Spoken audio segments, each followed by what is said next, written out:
Going. We're doing another Inverted Dude live stream, another maintenance live stream. And let me know how the lighting is in this one, because last time I had my room light off so as to better, so that there weren't so many different like shadows, because now you got the shadows from the top. But I mean, it's easier for me to operate if the light's on in the room, so hopefully it's not too distracting. But if it's bad, I can change it next stream. But yeah, just I'm going to try to go a little faster this time, not spend so much time focusing on the species. And I mean, if you watched the last week's first stream, it's going to be all the same species. So, same routine. And I actually started streaming a little later today. So I've already gone through some stuff. How did I break things? I just stepped on and kind of warped these tweezers. Uh-oh. Is that even possible? It's freaking metal. Like thick metal too. I'm trying to bend it back. Oh, those are janky now. Cool. Cool.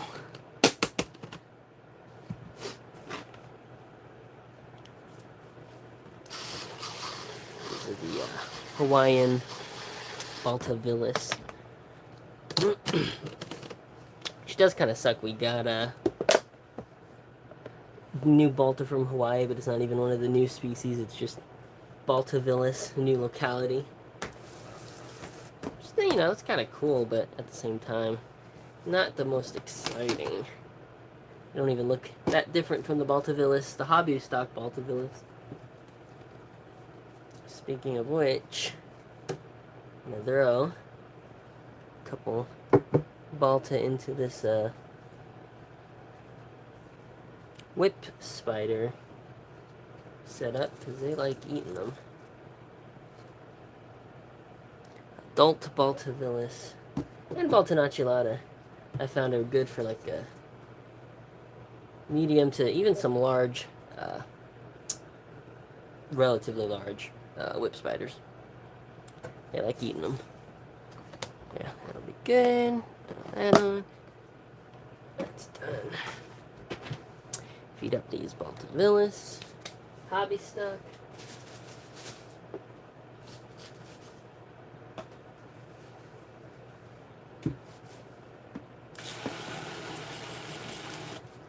But I do have, I mean, I bought the same amount of apples as I did last week, but I'm hopefully going to ration them out a little better. But also, several of our bananas in the kitchen went all brown, went all banana bread texture, you know.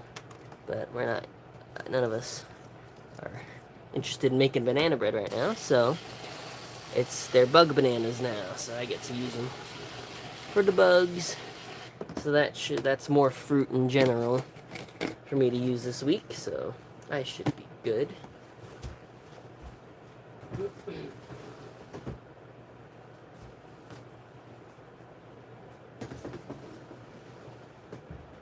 But yeah, trying to think anything interesting to update y'all on.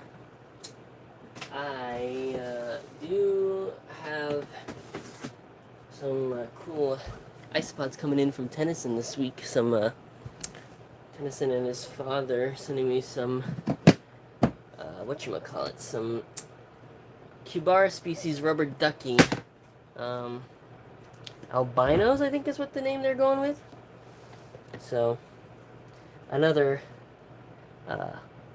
light strain of Cubara species rubber ducky, similar to Kyle's lemon drop line. So we'll see how different the two lines are, whether they represent different forms of albinism or just the same, just isolated by different people. We will see. But they look kind of different from photos, so... Yeah, hold on. This needs to be a little bit more over here. Yeah. There's dog food. Alright, there we go. Some artificial pollen. The Superglamorous Magnifica. Oh, I was going to do a comparison. I forgot. I just threw all the food out, but I was going to do a comparison this week of how much food they ate. Completely forgot about that until now. Oh well. Oh well. I'm trying to get through this a little faster today. Took me 4 hours last time. 4+ hours.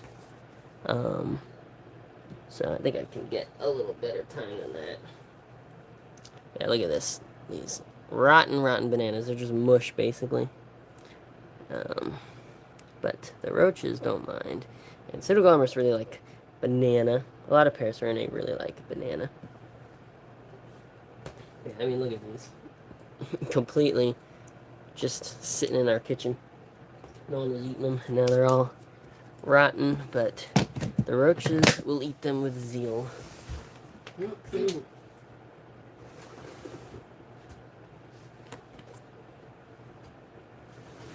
Yeah, I think the things from Tennyson are the only thing I have coming in this week. I'll be getting some more Californian Aranavaga here soon, which would be cool, but that'll be probably in the next week or two. But yeah, getting a decent bit of new Aranavaga strains from California these past year or so, so that's pretty cool. There's so many species there, described and undescribed. So need more of them in culture.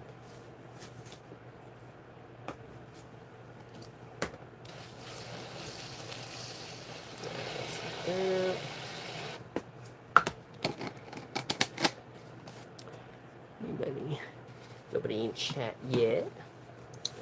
You know, I'm starting it. A couple people were asking me like, "Oh, do you have a schedule for your streams or an estimated time?" But like, it's kind of, I just do it on the fly, you know. Not really planning any of these out. So just you know, gotta be in the right time, right place, I guess.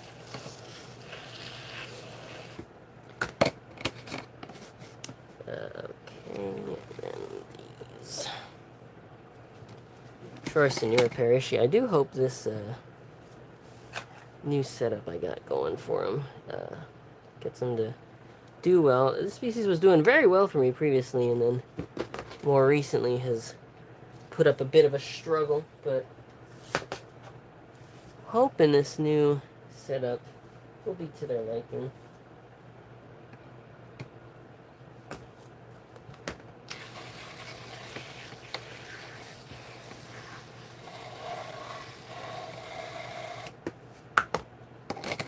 I don't know, I might need to give them like cross ventilation in such a tall enclosure. We'll see.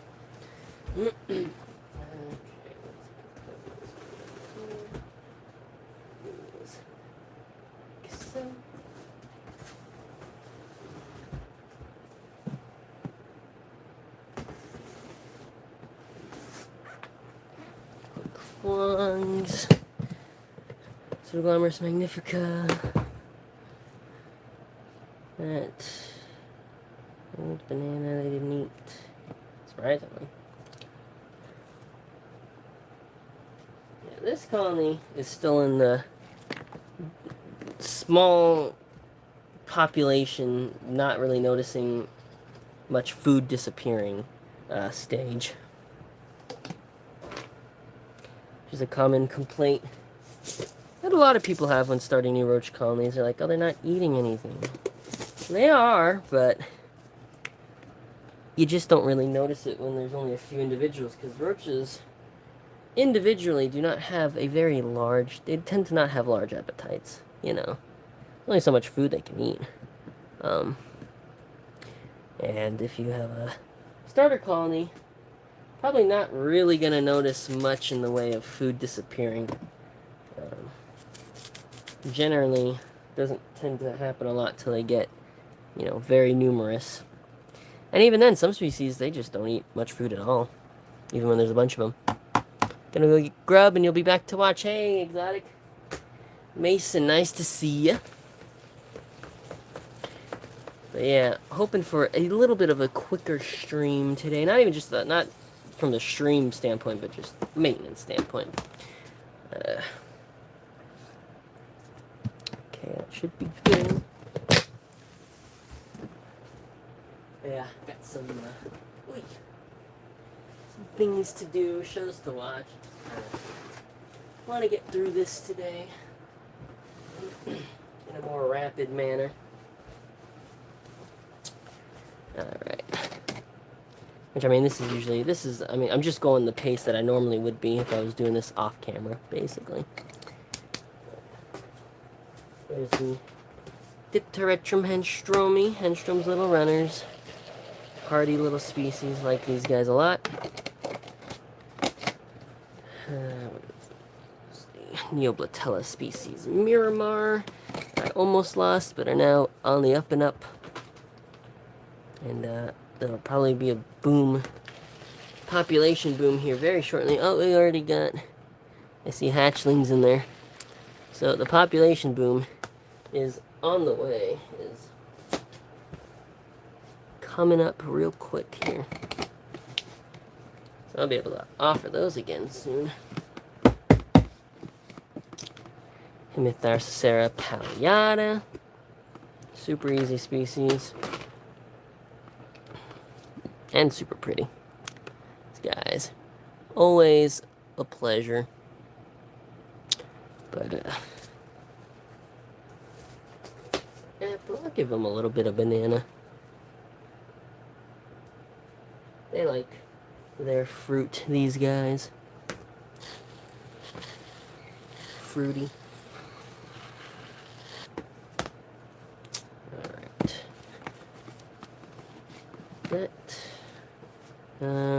These don't even need misted. These do.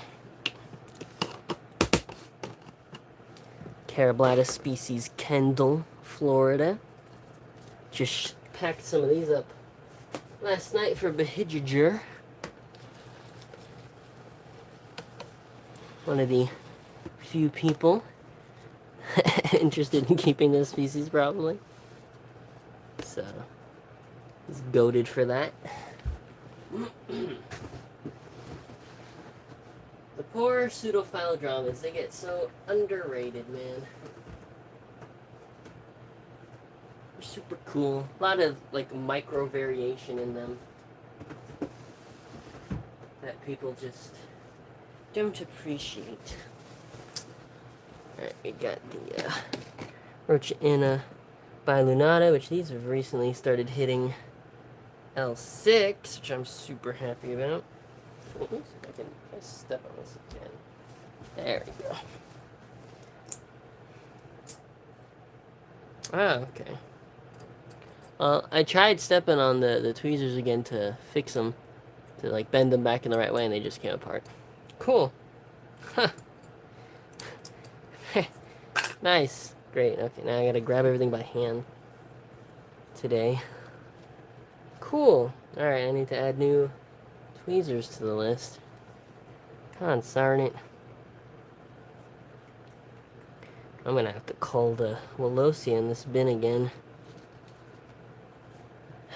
I even threw predatory mites in here to take care of them. There's not enough at the moment. I need to manually get rid of them. So I'll have to do that sometime this week. Alright, let's get these. A little bit of banana sludge. The last bit of banana in that peel. And then a piece of fruit here. And a piece of there.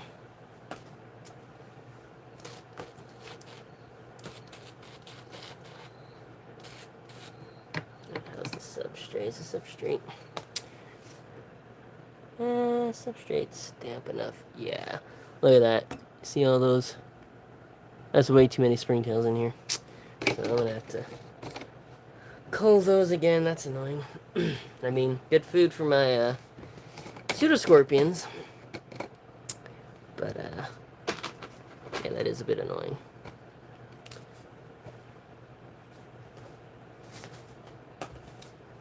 Alright. That.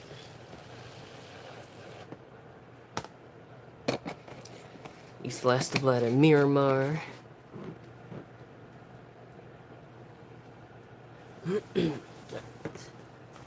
This banana peel, that's throw into Dubia bin real quick. Because they chew them down over time. Nothing is wasted.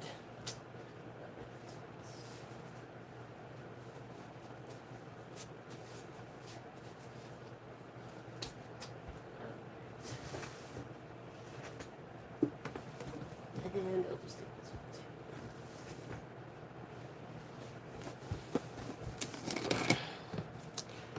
But Tia, I need to do a revamp of these guys for sure.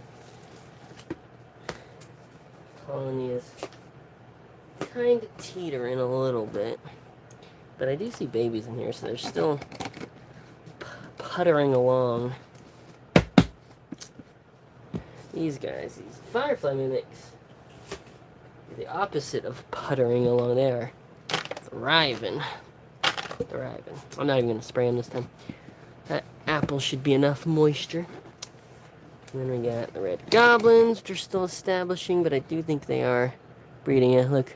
Oh, baby red goblins. Cool. So, I officially bred them. Yay!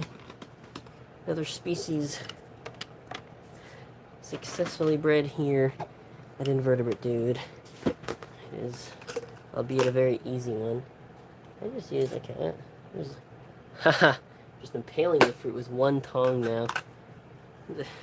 My forceps. What would you call a forceps that have been unforcepted? It's not a forcep.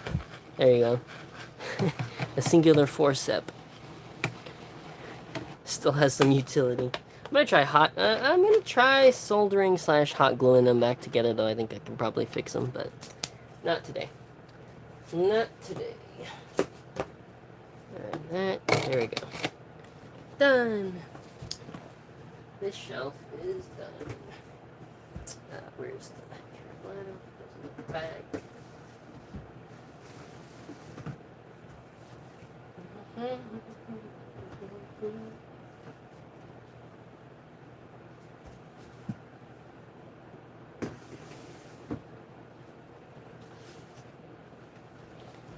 Oi. Got Blada orientalis. You guys gonna be annoying? Yes. Instantly. I'd like to look at them a little closer. There's a lot of uneaten dog food in there that's not so great, but kind of hard to pull it out, so I'm just gonna barely feed them this week, and should hopefully eat the leftovers that they didn't get to. And some mist. And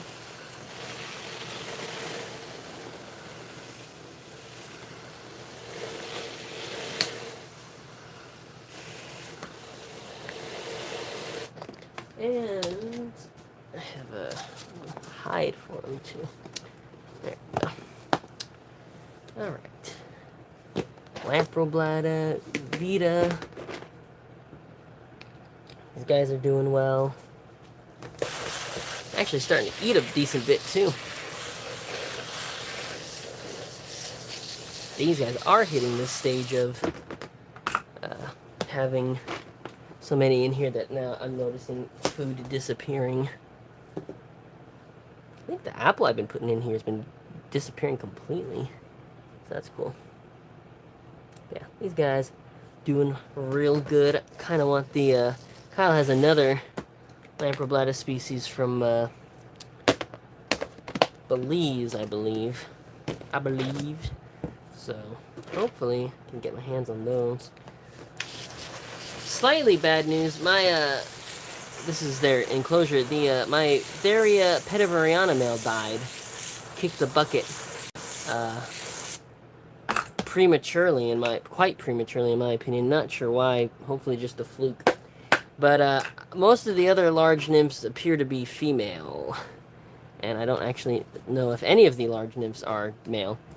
So there's a few small nymphs in there from a staggered hatch, I think, or just staggered growth, that I'm hoping some of them will be males. And then hopefully some of the females will take long enough to mature that they'll sync up with the males from the younger brood. But it's gonna take me longer to breed those probably than I thought it was gonna take. And some females might die unmated, so kind of annoying. Probably won't have any of those available till like next year at this rate. But we'll see. We'll see. Hopefully, I'm not too worried yet. I think they should establish, but I mean, kind of a possibility of them not if I get unlucky with the sex ratio. So, which it seems I'm already a little unlucky with the sex ratio of the current individuals in there, so might not succeed with those, but hopefully I will. But at the very least, it's gonna take longer now, so that kind of sucks.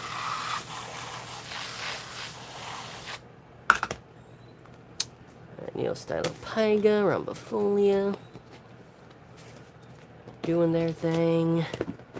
A billion pyralis moths in my Gyna Lorida enclosure.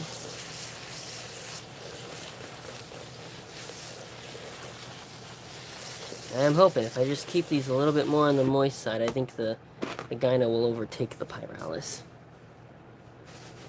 It will become uninhabitable for the pyralis if the substrate's too thoroughly mixed up. Alright, what do we have? Good old Daropeltis pollinoi. These I'm gonna have to refresh their enclosure soon just because the substrate, their frass, has reached too high of a level. It's just too much, not enough room in there. Not enough airspace, so pretty soon those are gonna have to be moved to something new.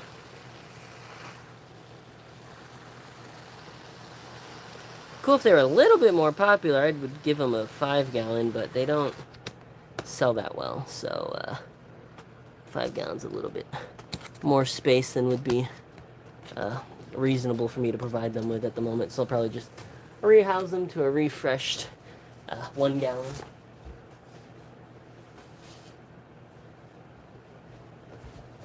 Let's see here. Giant lobster roaches. These guys are kind of on the down and down. I'm not sure why. They have not been breeding, which is a little annoying. Alright, we have Melanososteria soror, which are breeding very well.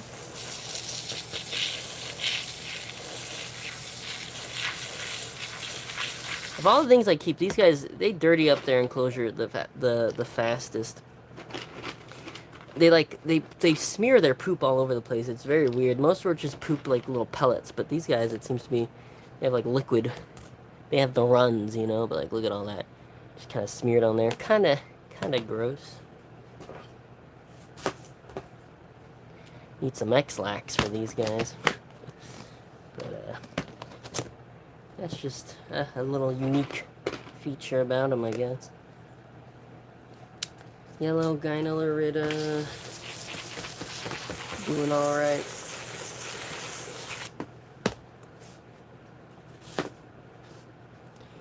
Apple. I'll give these a little bit of banana too, honestly. Except on this one.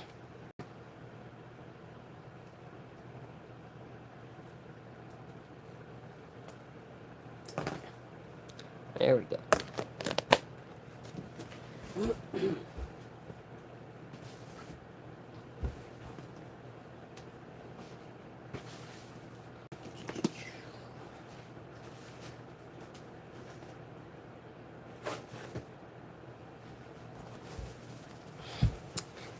Simplos Morsi. Doing good. Not really eating their fruit the past couple maintenances. Alright. Should probably give them another hide soon. Alright, got a million Pyralis and some Tarsalis, Pseudo-Armorous Tarsalis. Oh, males are actually being a little active today. Normally they don't give me much of an issue when I open this bin. Feeling a little spicy today. We'll give them some banana too.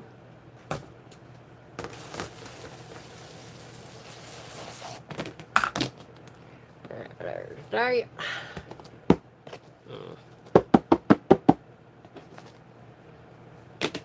Rusty Redlands roaches, Pseudophilodromidae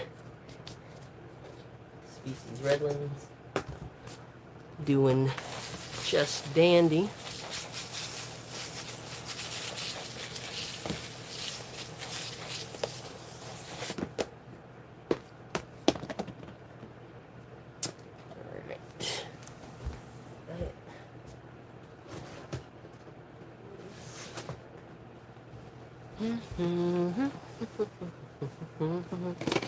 Alright, we got Uricotis and Procera White-Eye.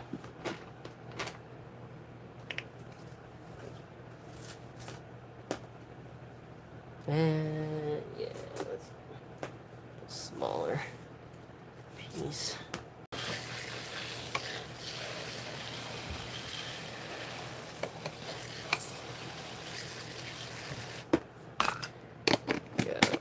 Good. Diploptera punctata. These guys are also doing really well.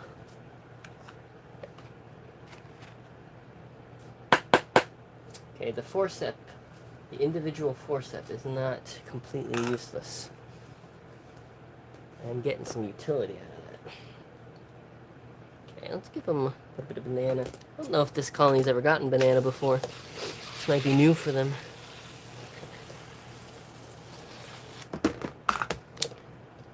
So hopefully they like it.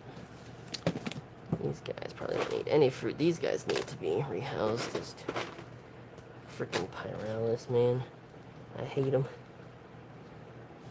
These are Parcoblottum Natha, Arizonian wood roach. I'll probably rehouse these soon, preferably before they start maturing, as I see an adult male, of course. Darn it. Well, before any females start maturing. Hopefully. So I don't have to worry about any ooths being left behind in this substrate. Yeah, I should probably do that this week sometime. Oy.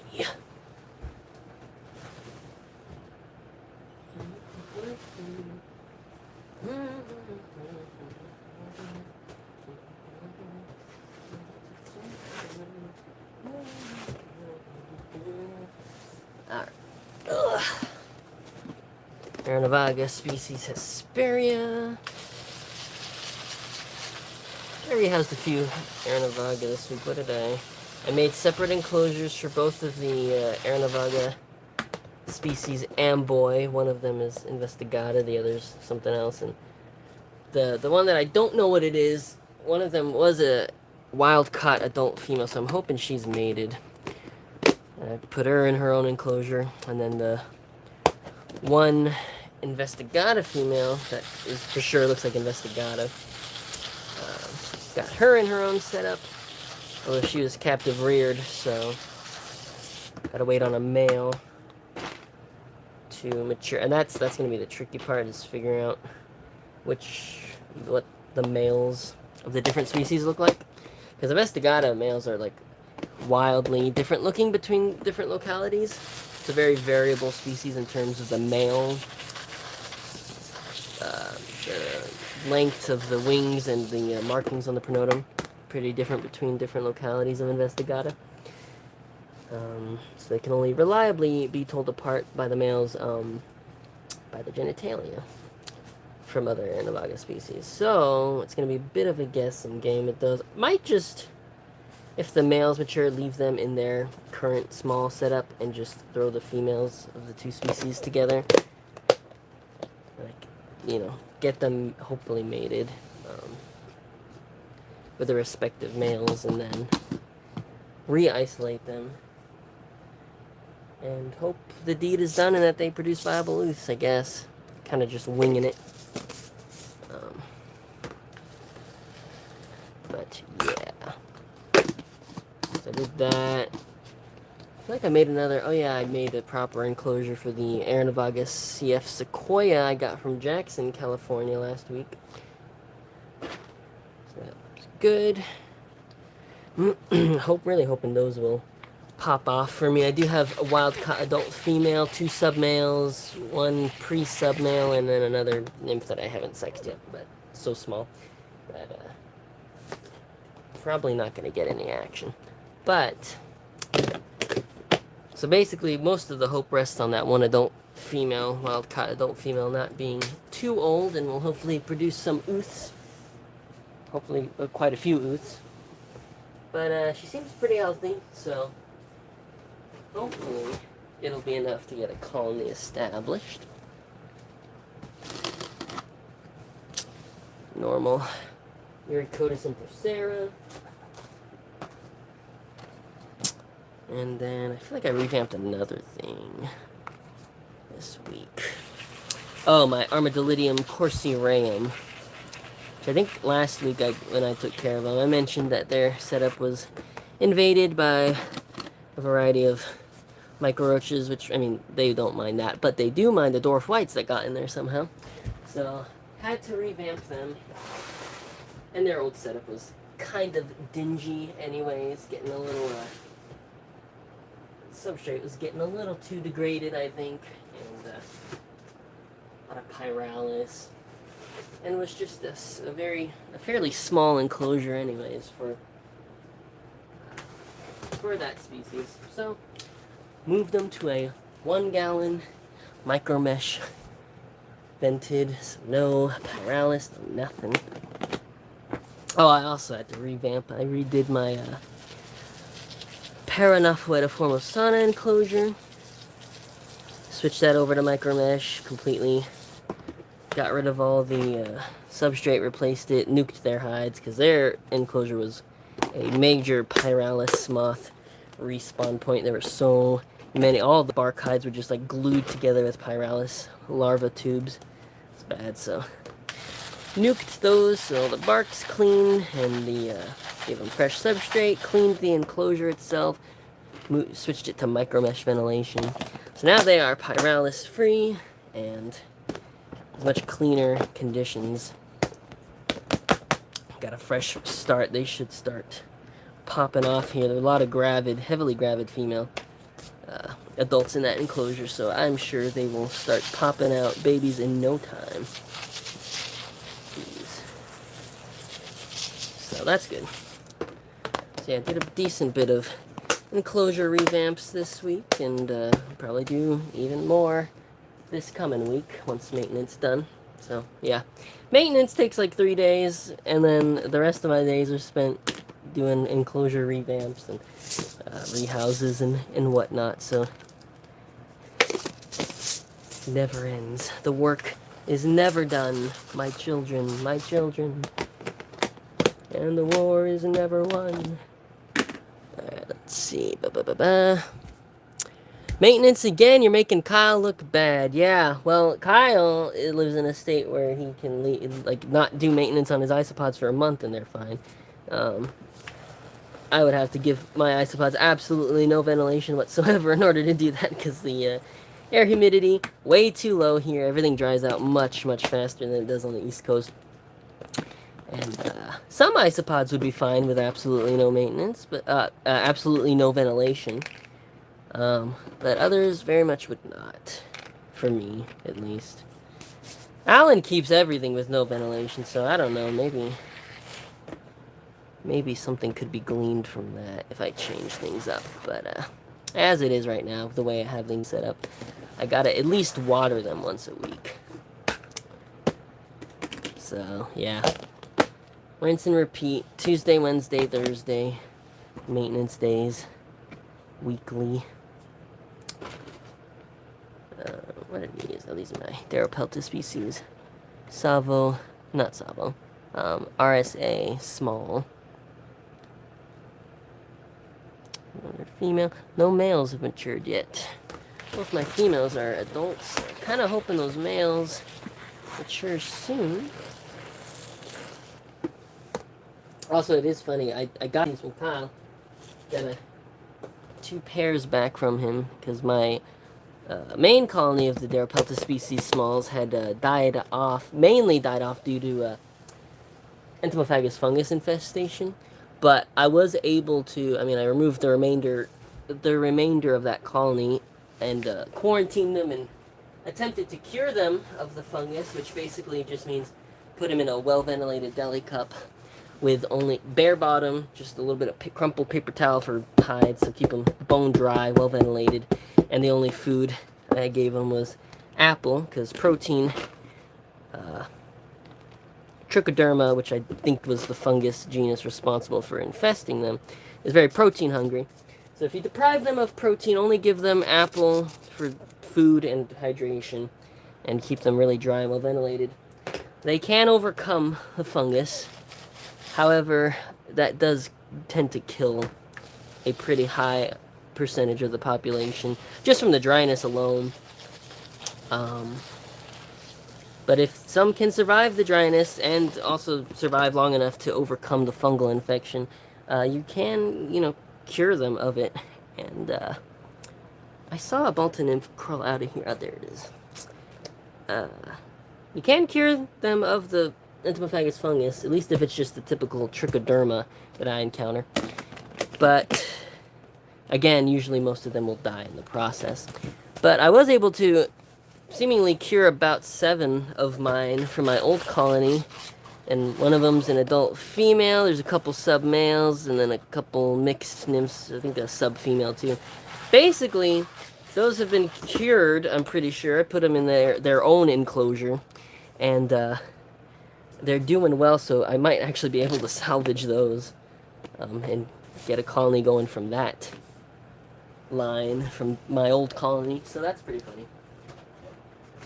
Might not have even needed these ones from Kyle, but just in case, it is good to have a colony going that I know is completely cured, or rather was never infected with the fungus. And then if my cured ones get going, that would be pretty cool as well. And that would be the first time I've cured a roach. Well, no, actually, no, like the second time that I've cured a roach of that fungus using that method successfully. Normally, the roaches die when you try to do it. Darkling beetles, it's a bit easier if you have adults to work with. Have you missed Javanica? No, but I won't be doing Javanica till tomorrow. I don't think Cos Subterranean Bug Vault doesn't drop below 50%. Yeah, whereas mine is lucky to rise that high. I'm lucky to get to 55%. Usually it's more like 30% humidity. And I have the air purifier going in here, which dries things out a little further because it's extra air circulation. If I didn't have that, it would get really stuffy and stagnant in here, and that would be even worse air quality than it already is in here, which it's probably pretty bad. All the random mold spores and stuff.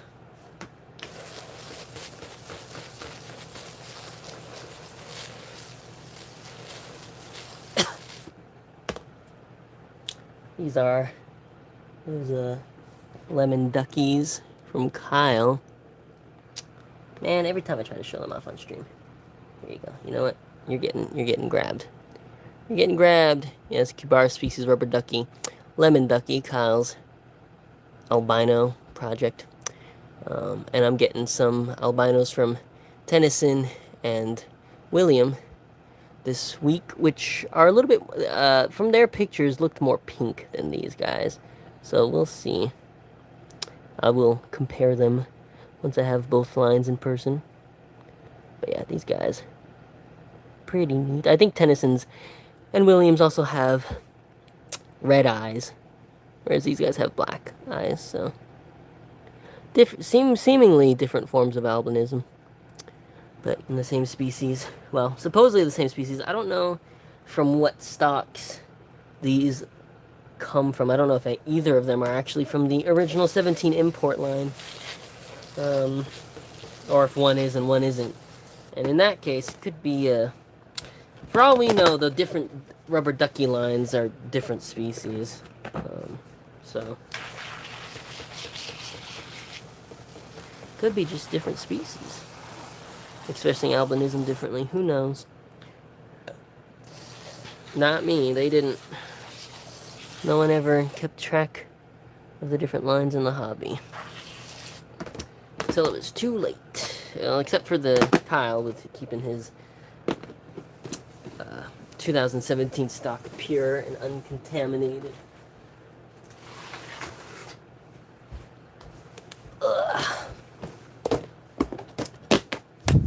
Orange Miyakos. Oh, Orange Miyako Project. I haven't proven them out yet. These whiteout Hoffman Segii. Still have some leaf litter, but I should probably give them some soon. Dead male.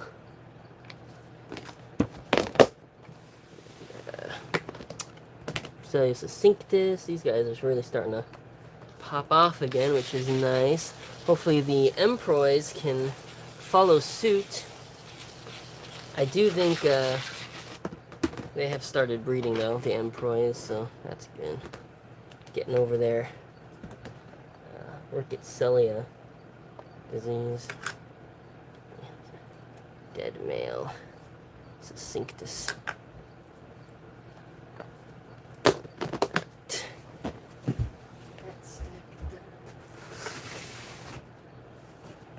Almost done with this third shelf.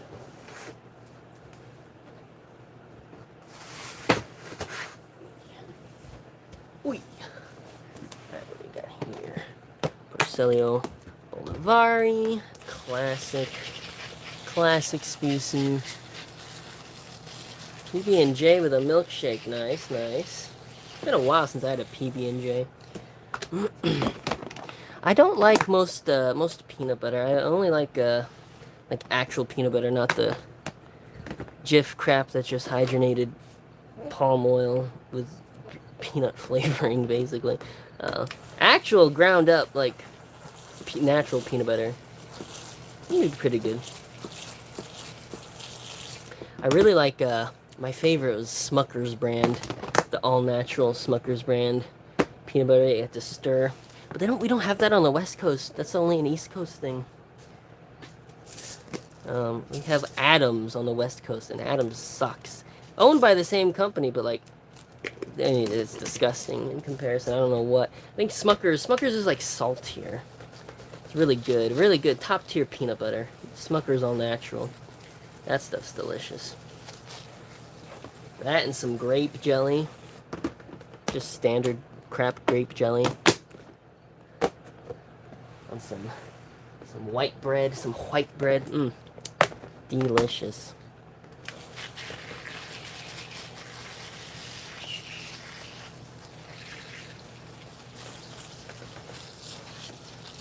What flavor milkshake, Mason?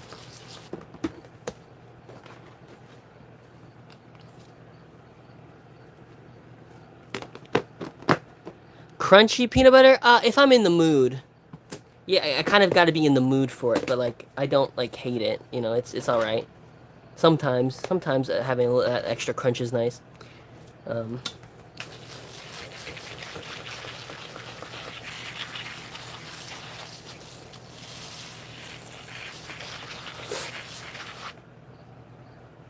And then I think the other, like, not really brand, but the other peanut butter that I enjoy is our local grocery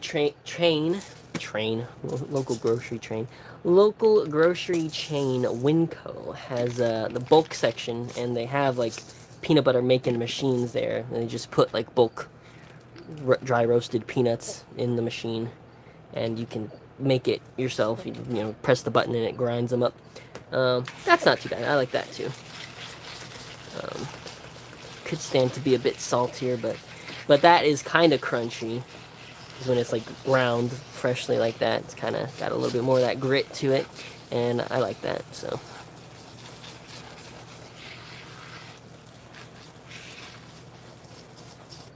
Yellow zebra, Armadillo immaculatum.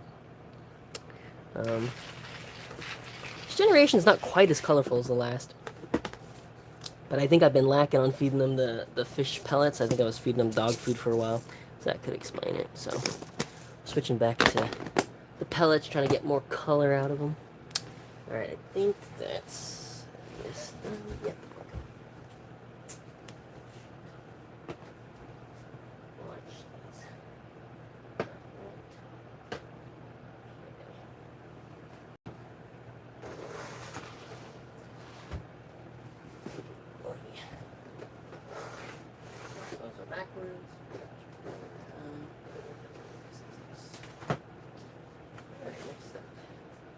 Next shelf, we're making good time here, actually.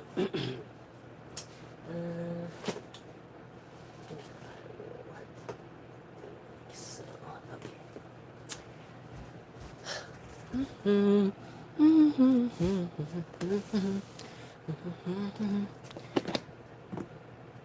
got my hyperechinoid. These kind of need a substrate refresh, I think. I mean, they're doing well. They're breeding, so,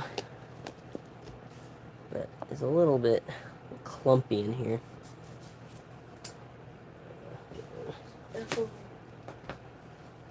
Little clumpy.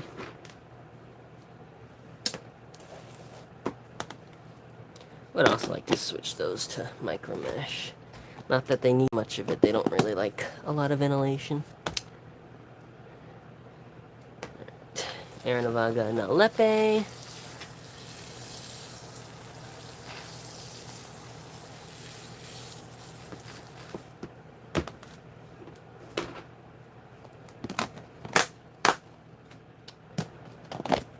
Aranavaga Tonkawa Ector County.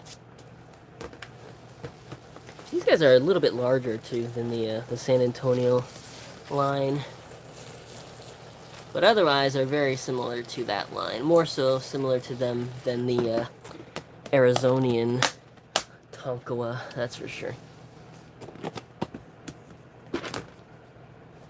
Which, I don't know, call me crazy, but I do feel like the Arizonian Tonkawa will may eventually get switched, get moved to their own species. I feel like they're kind of pretty different, and it's weird that they're a disjunct population. Like, you have the whole state of New Mexico between them, and really no records of Tonkawa in New Mexico.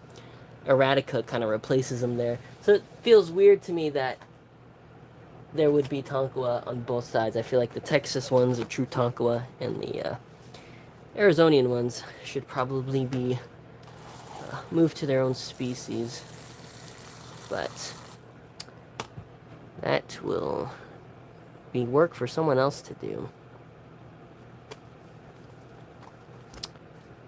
This is the Aranavaga Amboy species setup, which again contains 2 species.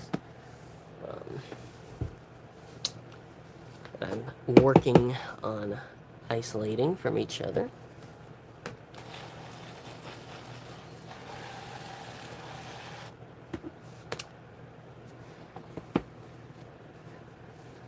These are the Paratemnoides nidificator. There's a decent bit of roaches still in there, so I don't need to feed them. These are the Aranavaga Tonkawa, Swaharita, Arizona. Speak of the devil, and he shall appear. females in there. Aranavaga species. Aranavaga apacha, Miller Canyon.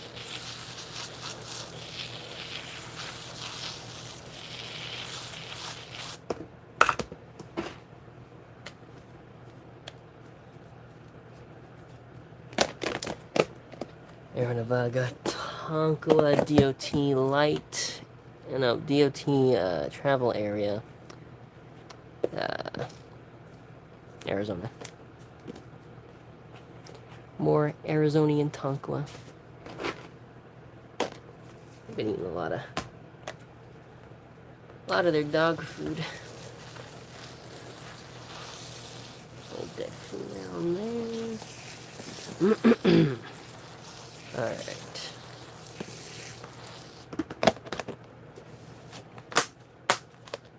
That stack's done.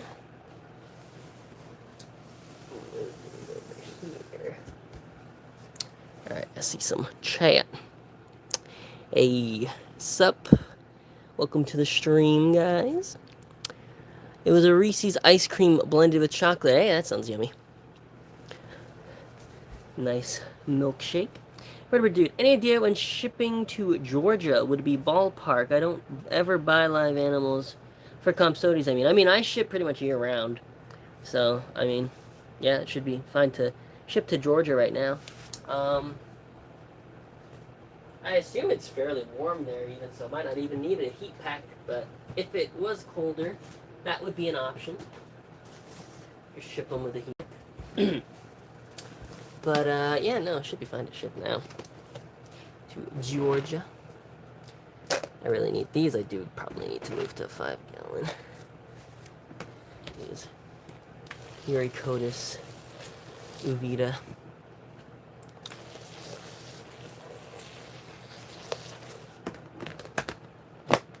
That actually, there's a little more fruit. And oh my goodness. Oh, on the lid there, on the mesh. Parkabata zebra, Montgomery. This is like the craziest, healthiest Parkabata zebra colony I've ever had. Who knew? Just keep them half and half. 50-50 humidity gradient with lots of ventilation, and they will absolutely explode. Crazy. Not Parkabata. Pseudomops septentrionalis. San Antonio. These guys need a revamp.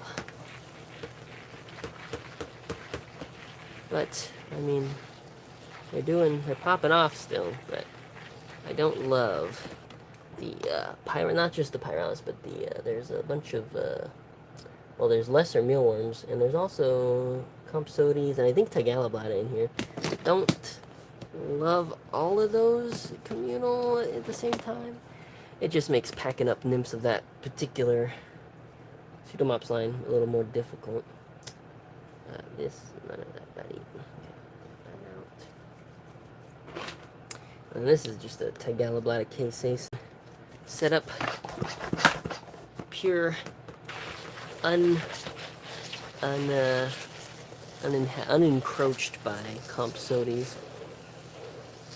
Unencroached, that's not a way. It's not a proper phrase. But yeah, they're doing well, these guys.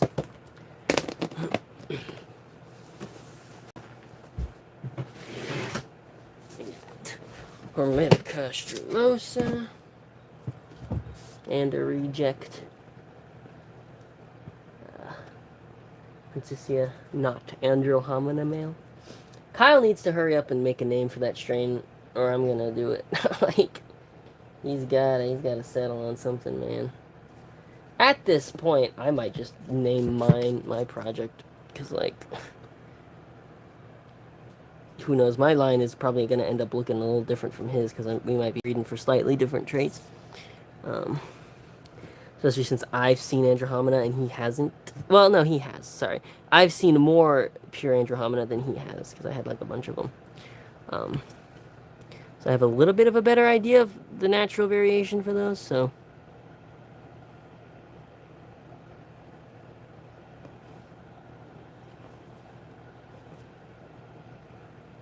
So my line will probably end up looking a little different than his, hopefully a little truer to Andromeda.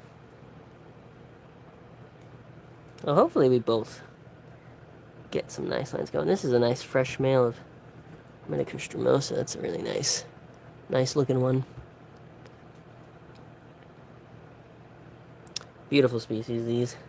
Hoping they'll start popping off a little bit more in this new setup. We'll give them a little more apple in there. There's another chip there.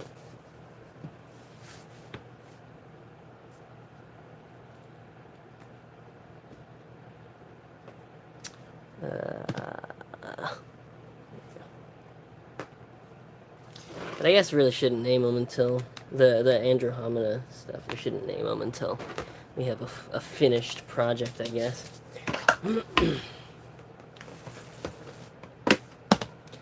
So just keep labeling them not Andromeda. Big black X Andromeda.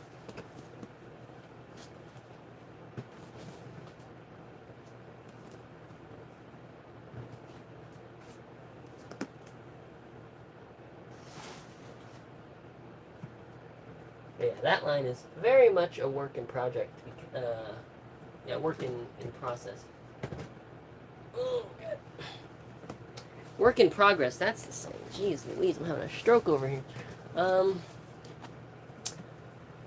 Because a lot of them are popping up. You know, I mean, it's still more vibrant than the typical big blacks, but definitely not up to par with the Andromeda level of striping, so culling pretty heavily my next generation of adults that has been maturing. Quite a few of them. Not up to par.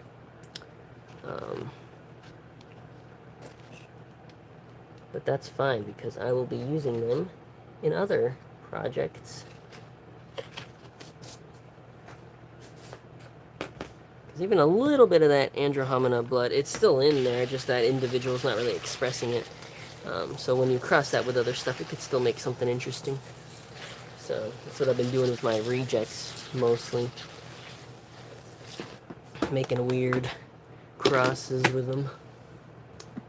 These. My Hemithyracera. Tata's temporary enclosure.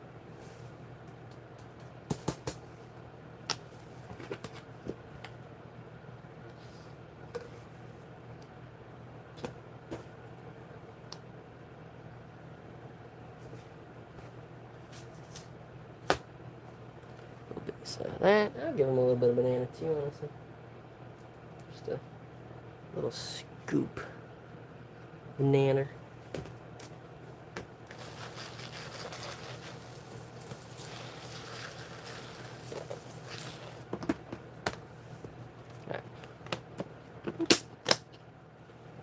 Alright.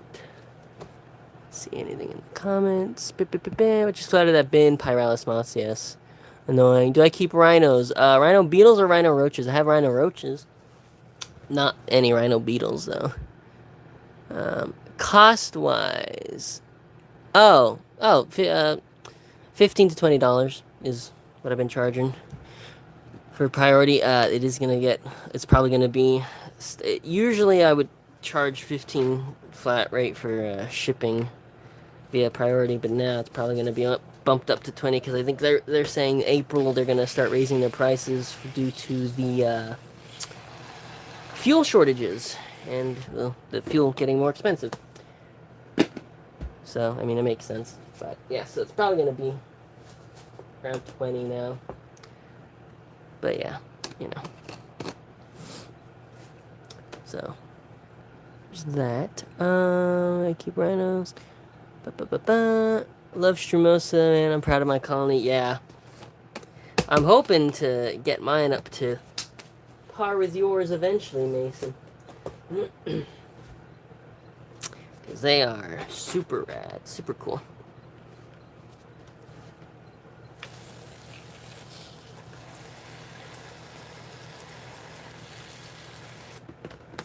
I've never reared any up that are nearly as big as gills though. I don't know if any U.S. hobbyist got them ever as big as gill, because gills were like larger than Grossi.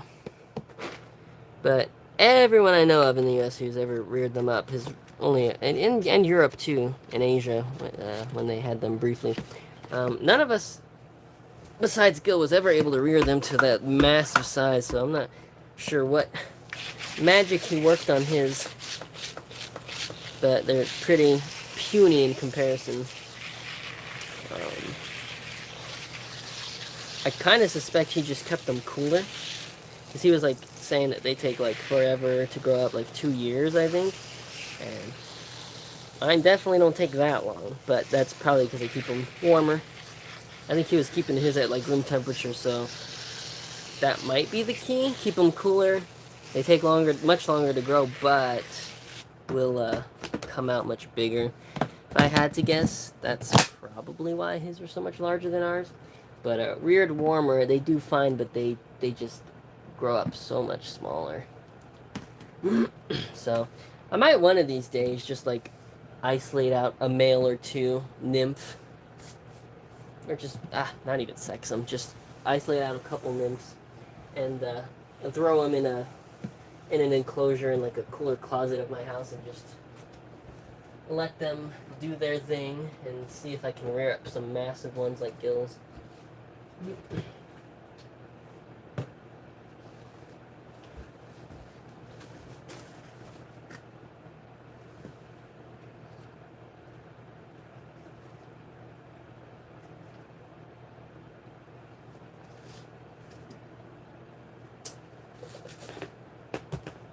That. Close that. I'm gonna wash my hands. Be right back.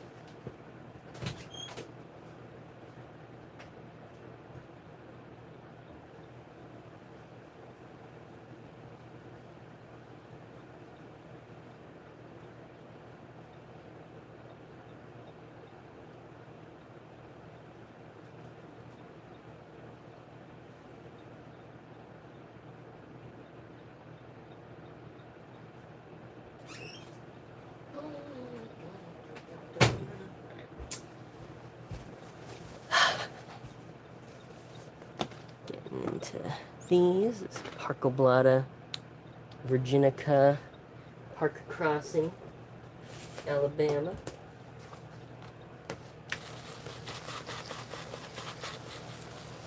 I'm hoping I'll start getting babies from these here in the next few months, because there is an adult pair. Well, it might be 2 adult females now, actually. Even better. Well, there's a male. But, yeah, one of the most common and widespread Parkoblata species, and yet I've had such difficulty obtaining and starting up a culture of them. So, hopefully, this will be the year.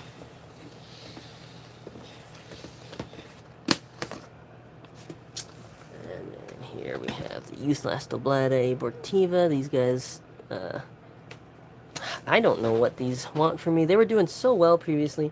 Now, they're just kind of puttering along. They're not really thriving. So I'm going to have to probably move these. I might set up one of those like Walmart gallon jugs and try a setup for them in that type of environment and see if they do better. A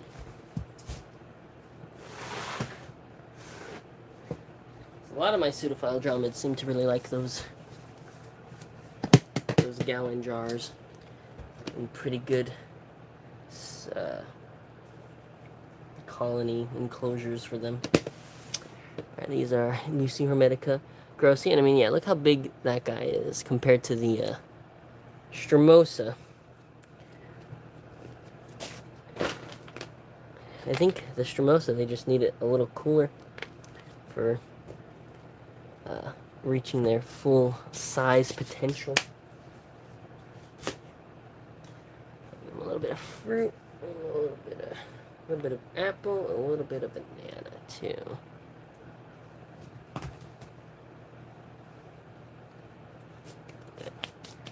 Banana sludge off my fingers.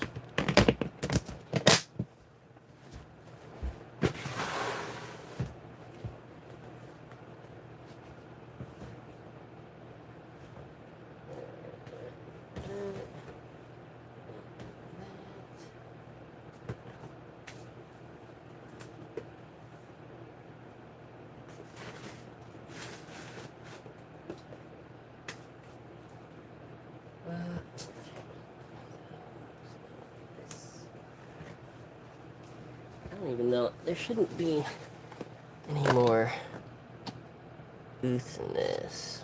This is my Planicus I always forget how to pronounce it. Planicus tinagitanus setup for their ooths, but I think it was a little too well ventilated, so I removed all the ooths I could find and put them in a little deli cup with barely any ventilation. And I'm hoping those will produce some hatchlings here soon. Chellifer canceroides, those are good. I don't need misted. Alright. Let's see any comments here. Any babies from Parahormetica? No. I only have one adult male.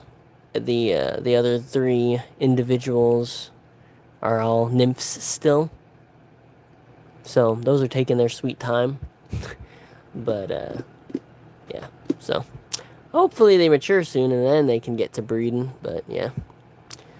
Okay, so total comp study is gonna be like $50. Yeah. And I mean, kind of hard to fail with comp studies in my experience. They're pretty dang easy. I mean, most of my Compsodius populations are not even ones I've purposely cultured. They just kind of establish themselves in a lot of my Hisser bins and isopod bins. So, yeah, pretty easy species. Tolerant of a wide variety of humidity and ventilation ranges. They seem to prefer a gradient and moderate to high ventilation, but they can breed just fine in a variety of conditions. So yeah, this is the Amboy, California female that is not investigata. And I put her. She wasn't laying any ooths in the main setup. So in this setup for her, I gave her a lot more coconut fiber heavy substrate. So I think that specific species might not be a Samophile. And the body shape is a little bit more like of a normal Aranabaga. So hoping this works for that particular species. And this was the old Armadillidium corsireum bin, and now it's retrofitted. So nice. Aranabaga 10X Rodeo.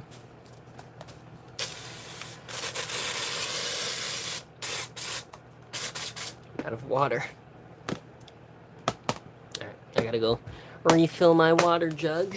Let me just check chat real quick. Okay. Alright. I will be back in a second.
Guess who's back?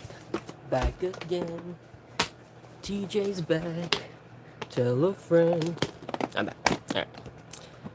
Just once that. There we go. Hey. Okay. These, this, and this.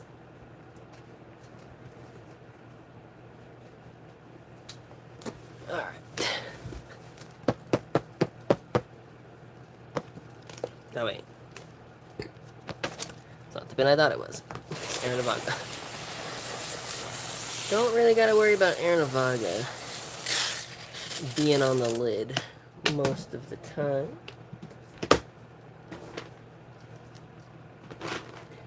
Not really one for climbing. Why is there an alpha bias in there? No. You don't want that.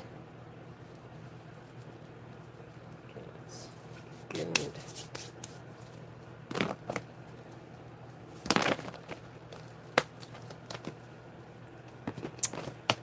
And these, do have to worry about them being on the lid, are the Cynodillo species. Vietnam. These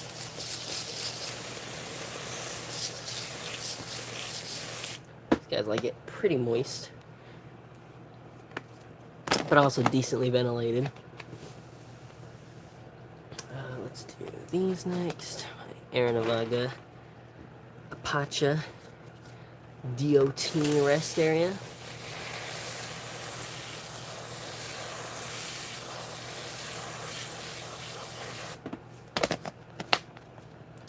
And Hyperichnota species Venezuela.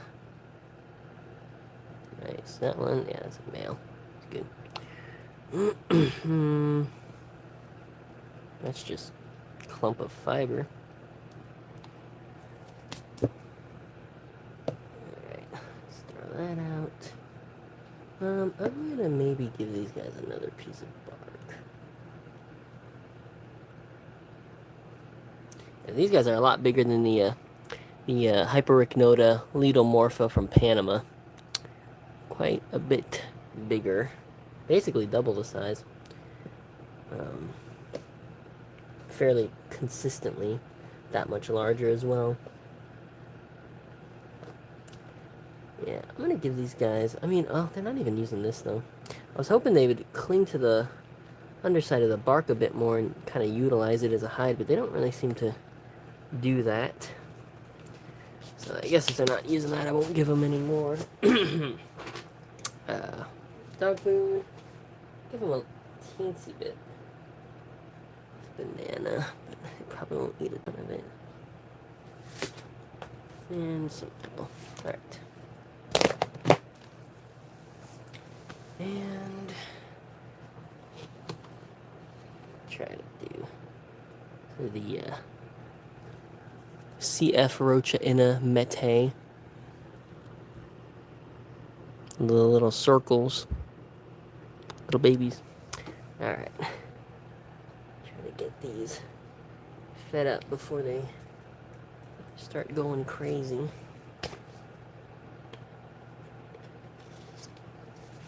Pollen, fish food for the protein,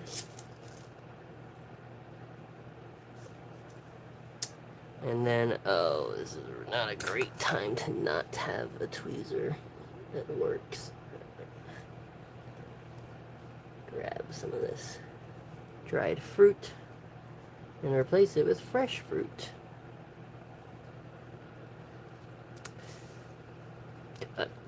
Come on. Okay, just make sure there's no nymphs clinging to it. Alright. That.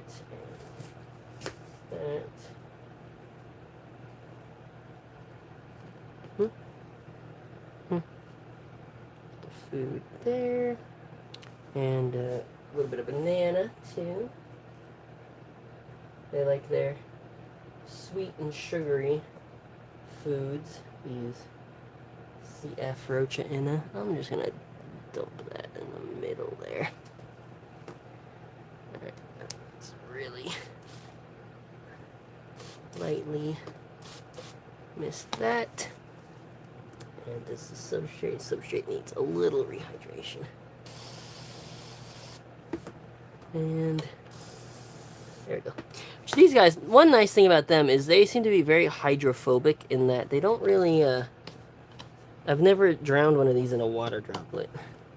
They seem to just kind of roll off of them, which is pretty neat, because that is a concern with a lot of the other small former ectobids. So yeah, pretty cool. Hopefully these guys do well for me long term.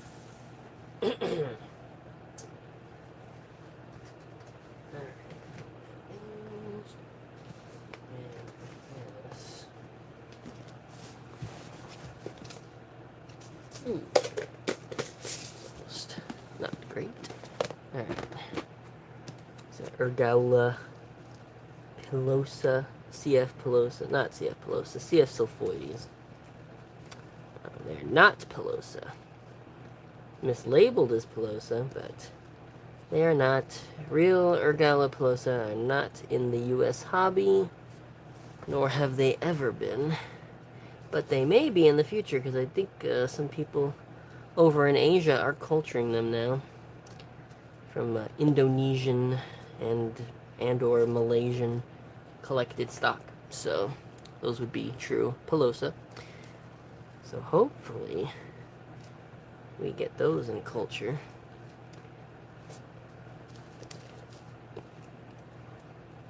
Because real pilosa, a lot of old dog food here I'm sifting and getting out. Real pilosa, the females, I mean, it's most obvious on the females, but I assume it's true for the males as well. They have this, this female's not cooperating. How about this one? Their pronotums on the hobby stock Sylphoides, you could see on the pronotums they have very slight dents on the interior margins there. Just slight, but on actual pilosa, they're very deep, deep indentations on the interior margins of their pronotum, and makes them look a lot. They have a lot more dramatic pronotum morphology, I guess you would say. So yeah, what we have in the hobby for sure seems to be Sylphoides instead. But it would be cool to one day have real pilosa too.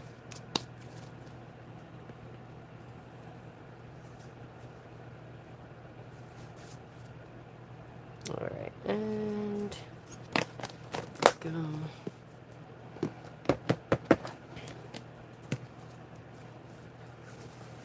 These Euchordea linglong have kind of... Oh look, there's a freshly molted... You don't usually see freshly molted Euchordea. At least I very rarely see teneral adult Euchordea. Kind of weird seeing them when they're still white. And they get all metallic when they're hardened up there. That's cool. Yeah, these Euchordea linglong are ravenously destroying this these toilet paper tubes I gave them. Just absolutely demolishing everything in this enclosure. These are definitely the hardiest of the Euchordea that I've kept. So dang many of them. Love to see it.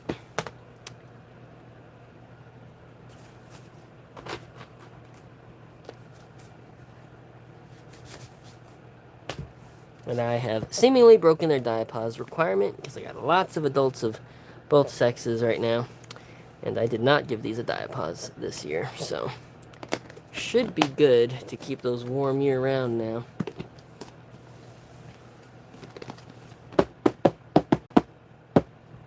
Although I still maintain that when you get a starter culture of them, you might have better luck syncing up the sexes if you give them a diapause. And if you only have a starter culture of 10 or so, you might want to do that.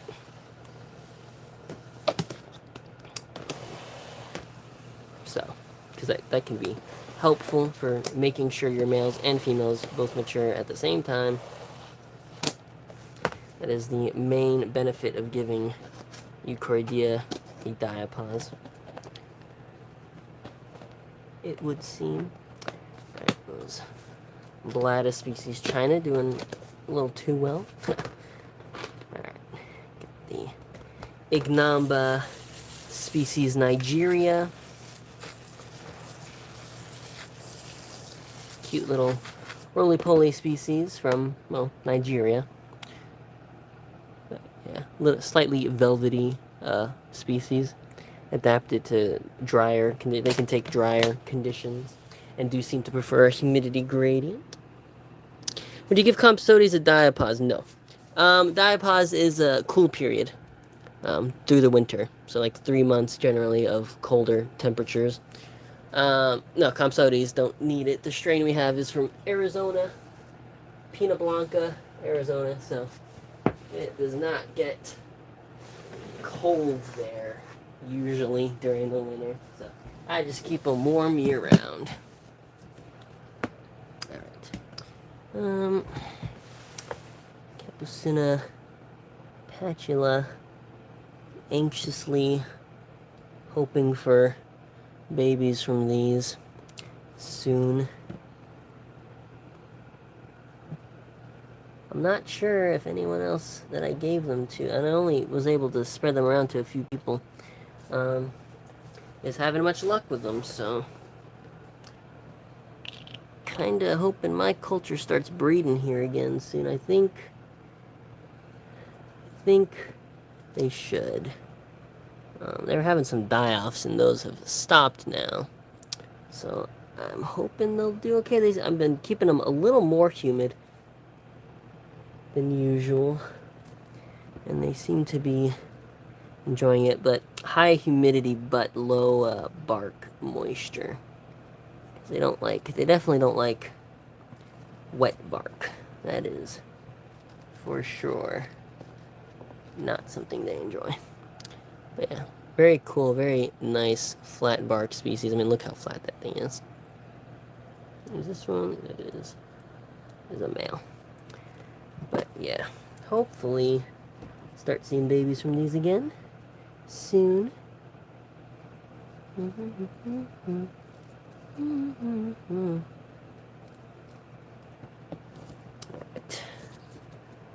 That again, it would be nice to have tweezers that worked right now.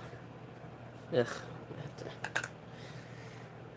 go in there by hand to get that out.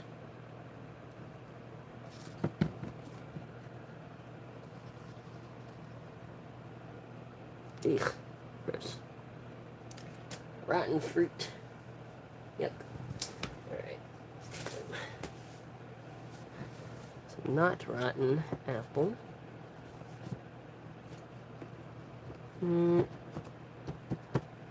That. Right. And some banana.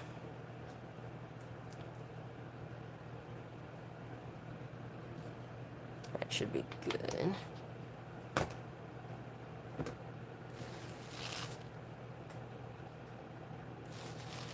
That fruit off my fingers. Alright, and then just a light misting of the bark, and then more heavy substrate moistening.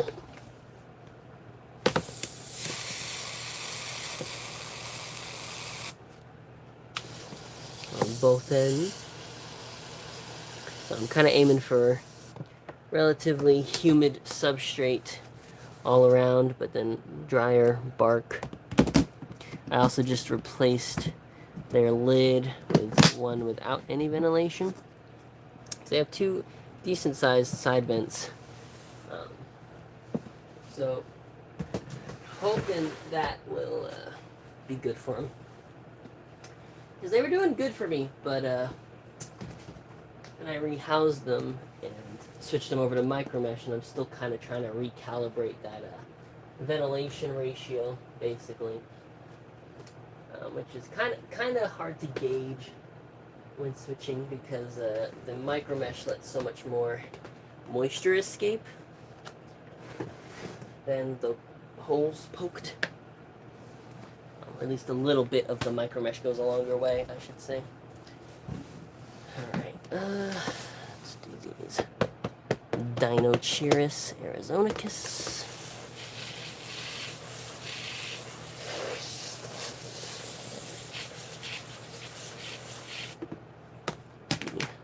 Boulder pseudoscorpions. Be cool if there is one on a piece of bark I could show you guys. But I ain't seeing any. Gave them more substrate and then they started burrowing more. Who'd have thunk it? Yeah, no. None for easy viewing. Oh well. My Euchordea Aenea, Vietnam. Look at pollen. Probably a piece of dog food. Unless, are they eating more of it? Oh, there we go. Oh, look at that. Ooh, can I get that on camera? I was just about to say, I've had some adult females for a while, but the males have been kind of not maturing, but there we go. There's a mating pair of Euchordea aenea. Okay, so that's good. So I should have more babies being produced here soon. I think there's several adult females in here at the moment. So this male has got his work cut out for him. But yeah, look at that. Super cute. Males super vibrantly blue. Just an absolute treat. Females of the species kind of uggo, not gonna lie. I mean, they're greenish, and they are metallic, but very dull compared to the males. The males, I mean, the males honestly are among the more stunningly colored Euchordea I've ever seen. They're so pretty, so blue, with a little bit of green here and there, and they got those orange spots on the wings. Very, very pretty. Females are just, they could be prettier, but hey. At least one of the two sexes in this species is absolutely stunning. So I'll let them go back in here. Okay.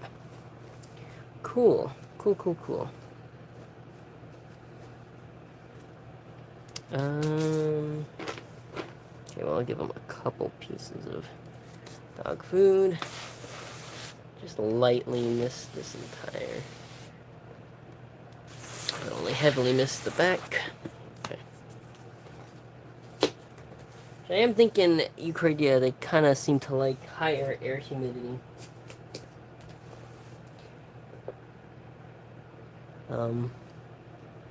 At least, I think these and Dasytoides really do. The Linglong and Westwoody don't really seem to care.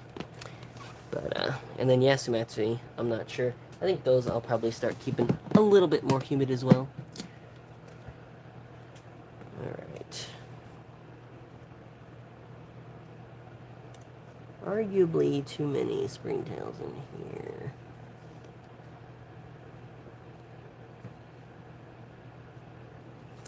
Schizopilia making me a little nervous lately. Not wanting to make any babies.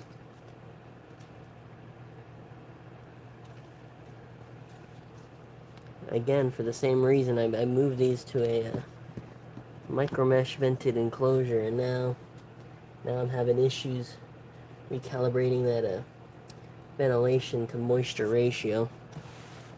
Seem to be having a little more issues, so now I'm keeping them a little bit more humid. And I'm hoping that will be adequate. But yeah, looking a little more on the iffy side for these in the Capucina host rehouse, which is kind of annoying. But I'm hoping I'll get them going. Yeah, no one's using that piece or anything like that. What about if I do this? I think I might need to plug up entirely one of these side ventilation holes. I mean, I have, but I don't know if tape is good enough. So yeah, kind of still trying to rearrange this setup and find something that works. And yeah, so not so sure if I will have any more Schizopilia available this year, not gonna lie. Gonna depend how well this generation does, or if I even get a next generation. But thankfully, some other people that I sent them to are doing well with these, so I'm not too worried about these going kaput in the hobby. But yeah, so anyone with their Schizopilia, treasure them and definitely baby them, because I don't know how well mine are gonna be doing long term.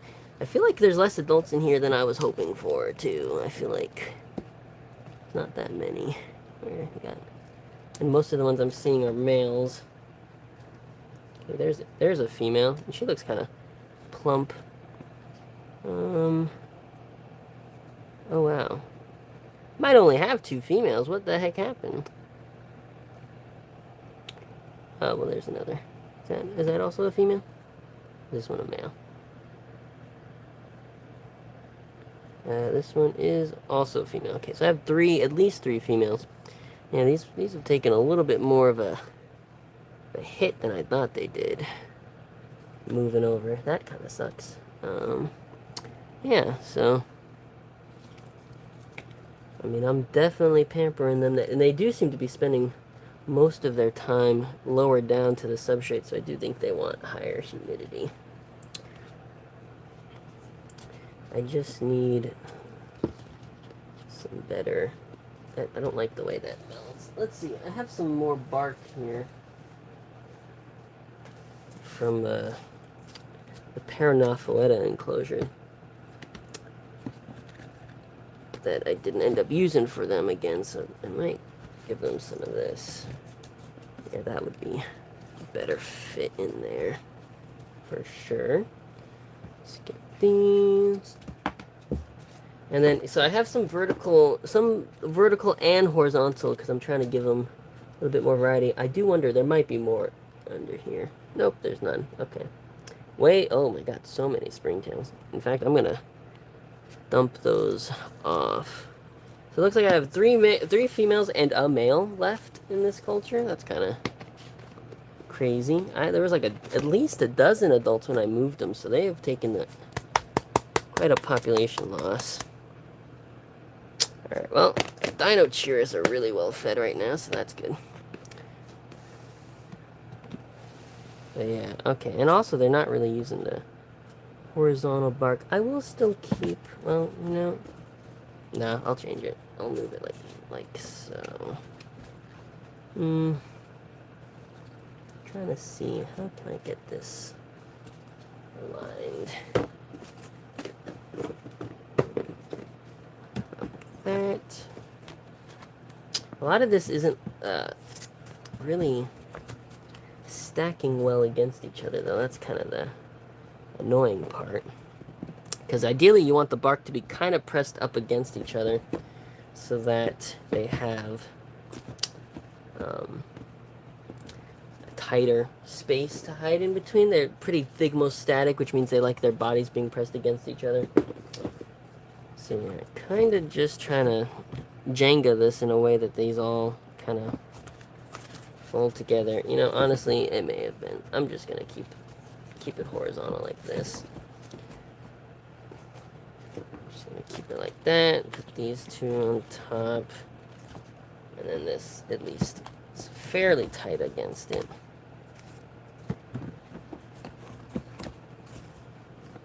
And just going to have to hope that that's enough.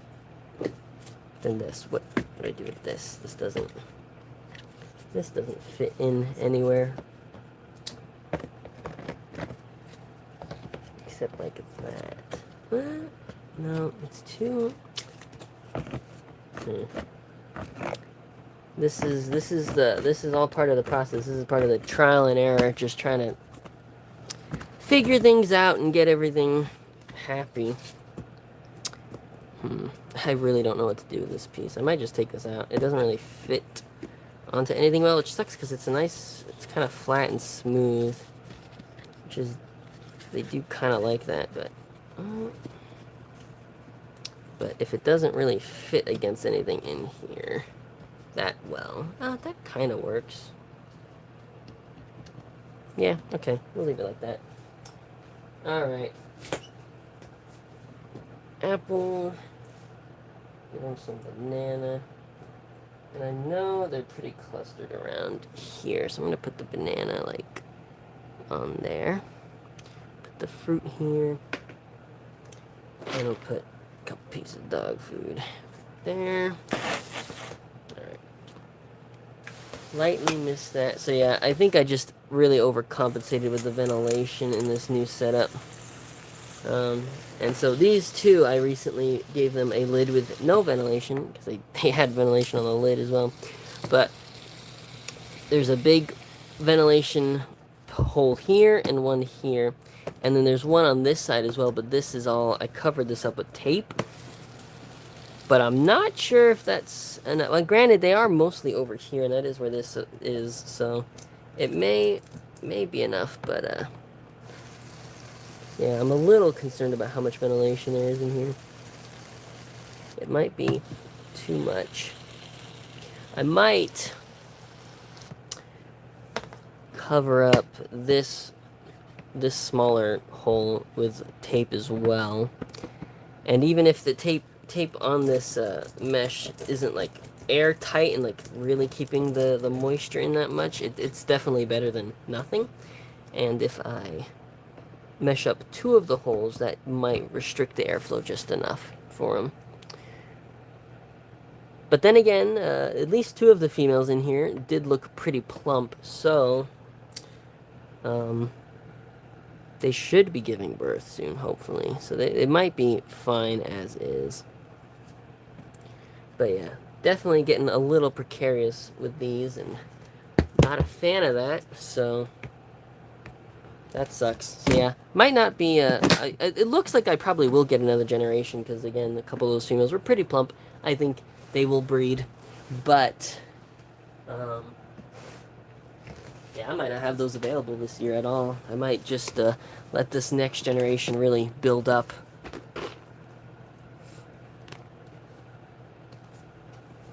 And not try to split them anymore. So, a little bit of a bummer with those, but as long as I don't lose them, you know, that'll be fine.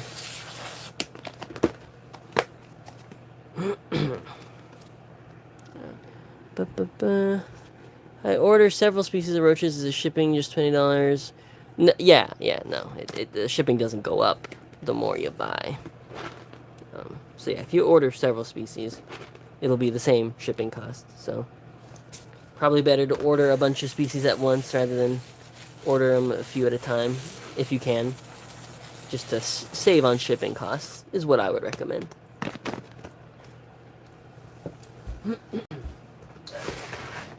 These 40-Weka Peruana doing really well. These I'm scared because I was planning on moving these to micro mesh ventilation soon as well, and they're going to be in the same boat of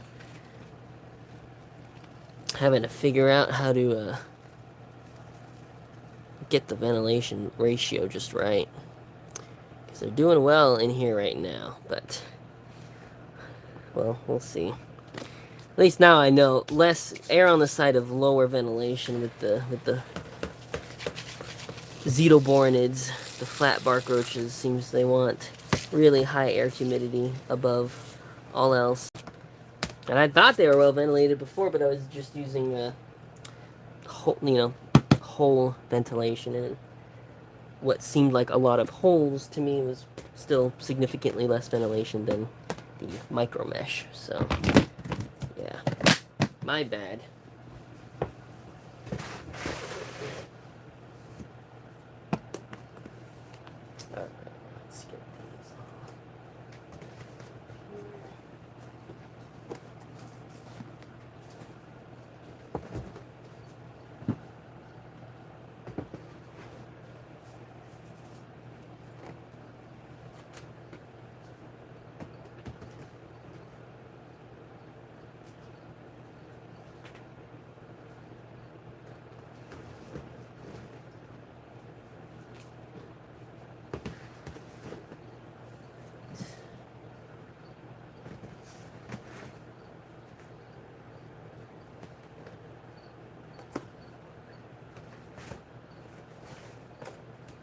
And we are on to the last shelf. Last shelf, guys. We did it. Made a pretty time this time as well.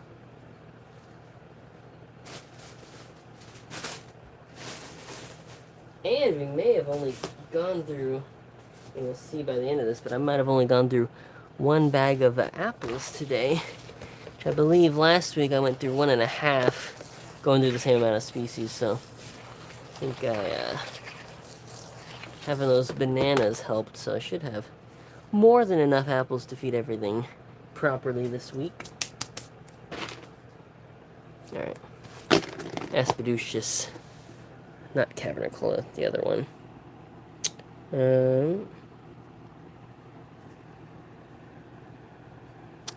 Aspeducious. No, that was Aspeducious Cavernicola. Aspeducious CF Cavernicola.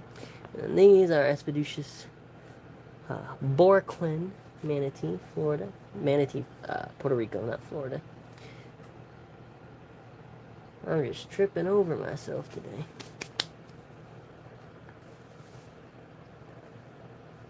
Kind of just wondering why this female hasn't given birth yet. She's pretty, as far as these go, she seems pretty plump. She's taking her sweet time. But I did get nymphs from Alan, so that's nice.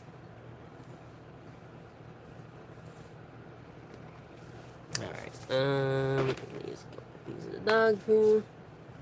A little bit of fruit. And some water. Agua.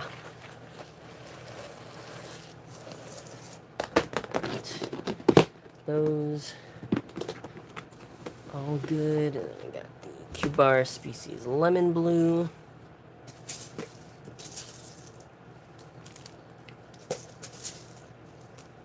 Them fed up.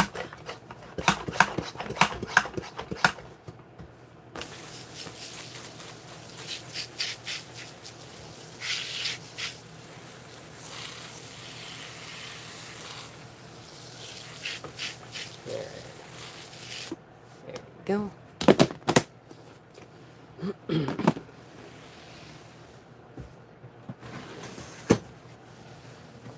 Oh shoot, my phone's almost dead. Yeah-oh. Oop. Let's see if I can get that charging.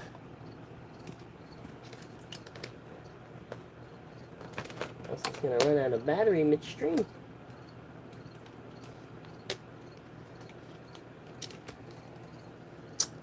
Okay, I have to go get my other charger from the other room.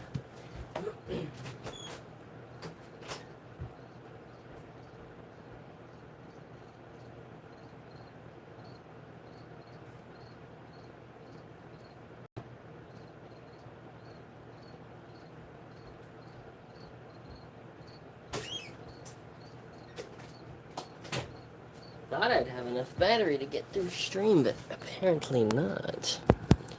Alright, but that should be good. There we go. Yes? No? Yes? Why is it, saying it's not charging?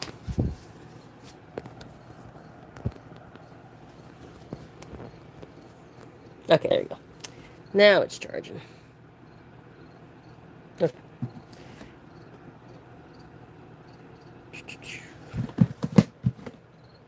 Grylus species. No, Grylus firmus.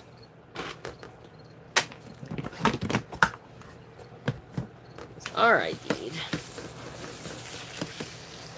They also need a refresh because there's way too many Pyralis in here. These are pretty large black field cricket species.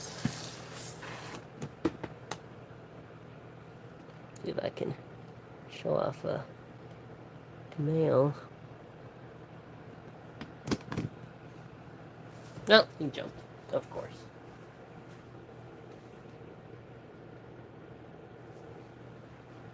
Oops.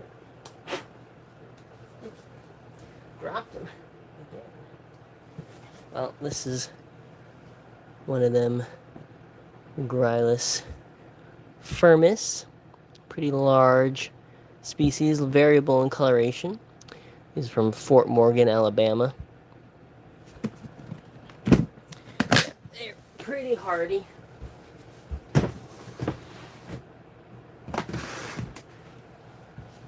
They're here.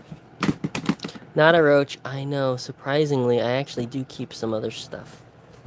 Besides roaches. I know. Disgusting. Crickets. Blech.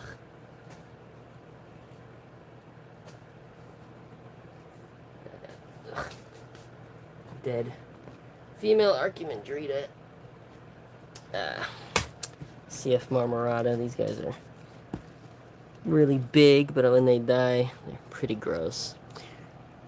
But yeah, these guys. Very large, attractively patterned species of cockroach. There's some lesser mealworms in here. I don't really know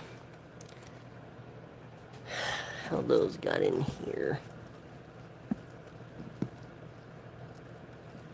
Oh, looks like the Archimandrita gave birth recently. There's a bunch of babies. I could probably start offering these again.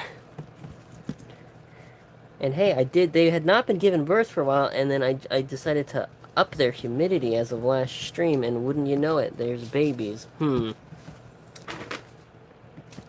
Might like it more humid. Initially, I kept the entire enclosure humid, and then they were breeding, and then I kind of thought that maybe they wanted it a bit drier, and I switched them to 50-50 humidity gradient, and then they stopped. So yeah, it looks like I had it right the first time. Just keep them more humid.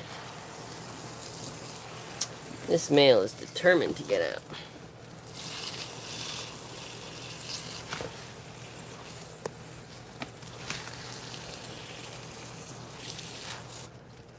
Yeah, these guys are super cool. They're just so bulky. And this isn't even the larger of the two Archimandrita in culture. And they're still enormous roaches, like bigger than most Blabberus. And heftier than Blabberus giganteus, I think. He really wants out. I'm sorry, pal. This is your home. I'll give him a little banana. Why not?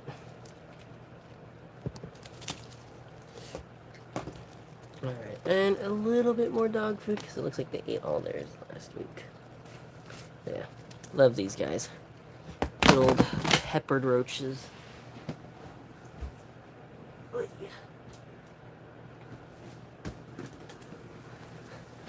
Got Bacillio scaber, Washington, this wild type scaber. Who cares? We got Hemiblabra bruneri manatee, Florida. These guys super cool. One of my favorites from Puerto Rico. I keep saying manatee, Florida. Manatee, Puerto Rico. Manatee, Puerto Rico. I'm conflating the two in my mind. And also manatee. Manatees live in Florida, so that's probably why I'm getting all confused. Yeah, these have had babies. Awesome. A lot of little babies in here. Pretty big litter. So, super happy these are, in fact, breeding. These are brand new to the hobby, so super cool. Super stoked to have these going. We have Eupolyphagus sinensis, the old hobby stock, Chinese medicinal roaches, which I'm finding for me tend to do better on a 50-50 humidity gradient. I used to keep them entirely moist, and then I had a lot of fungal issues with them, but on a 50-50 gradient with good ventilation, they've been doing pretty well. And these are just some Nocticola Vegas Malaysia.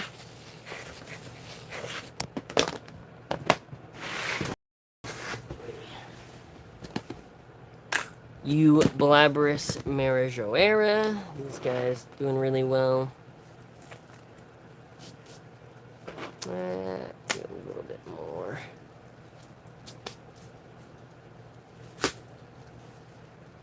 Give them a couple chunks of, well, you know what? I'll give them that chunk of apple, and then I'm just going to give them the rest of this banana. Moisten it down. There you go.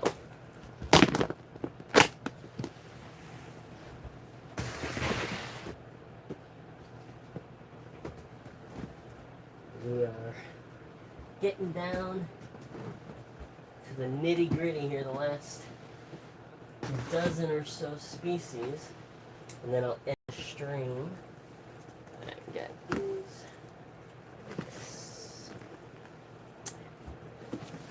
Paraplaneta americana. No. Episymplos sandaica. Wrong jar. Oops.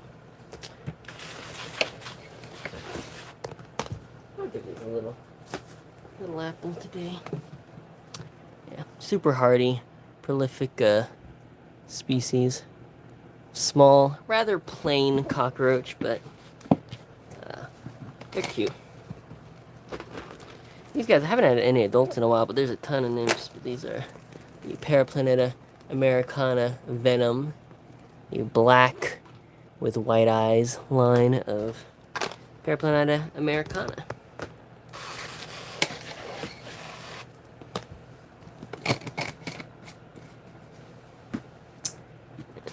Nocticola Vegas, Vienna Zoo. Super chill. Microroaches. Pycnocellus CF rufa X tenebrigera. These guys are pretty cool. There's a dead one.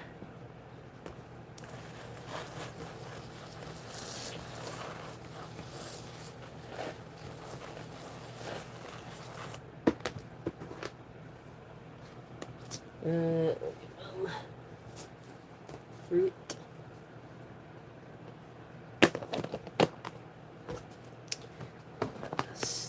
Neoscotomelon spinifer, big pine key. I actually pronounced it right. Give them some fish food pellets.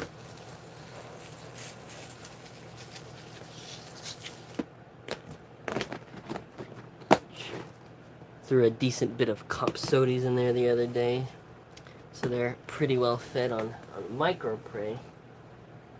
Oh, I knocked over my fish food pellets. No. Get back in the jar.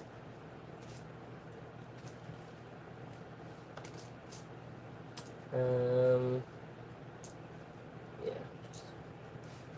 My fish food pellets, trying to scoop them all back up. Alright. That's all of them. My Charinus acosta bin, my precious. I just threw in some springtails in here yesterday. Kind of wish I'd chucked those extra springtails from my Schizopilia bin into this one, actually, because I could have used it more. Give them a few pieces of fish food pellet for the prey items in there. Draw them out. And you know, I don't usually check on these, but I'm kind of curious. This is my Zootermopsis angusticolus. Angusticolus? Is that right? Yeah, angusticolus bin. And there's a single Copsodes. Two Copsodes. Oh my god. I don't even know how they got in here. It's micromeshed. Kind of just, haven't seen these in a while. I moved them to this 5-gallon. And they've been pretty secretive, and I'm just kind of wondering if there's any tunneling action going on. I put their old colony, like, clump in right about here. So that's residue from their old setup, which was a 32-ounce jar. Now, I'm just trying to see. Can't say I see any through the side, and I think they've moved away from this chunk of wood that was once in here. This was once their main colony, and now they're all gone. So, kind of curious. They're probably all like right in the center. But yeah, they've not proliferated enough to start showing up on the surface or through the sides of their enclosure, it seems. But that's fine. Hopefully, they're doing well. It would be kind of hard to kill them, so, I mean, they are termites. Dampwood termites, so, you know, they need really humid conditions, but still. They should be fine. There's so much substrate in here. It is a 5-gallon, basically full of damp sawdust that I compressed down really hard, so they're probably all clustered in the center, just slowly eating away at the wood around them. But eventually, they should get numerous enough to where they have to start making tunnels up against the side of the enclosure, or at least the bottom. And hopefully I'll be able to view them more easily. But I'm just gonna assume they're alright for now.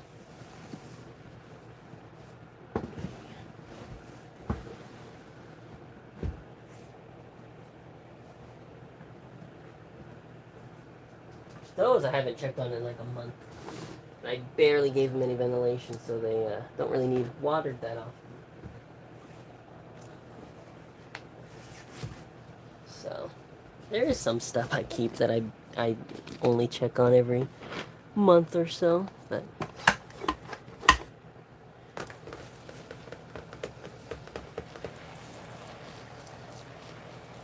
my Euborrelia cincticollis,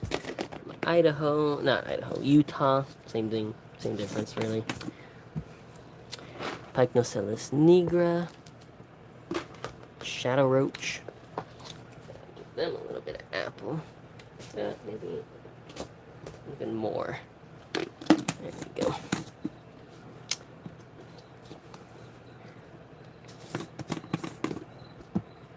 Marva pulchella, small earwig species.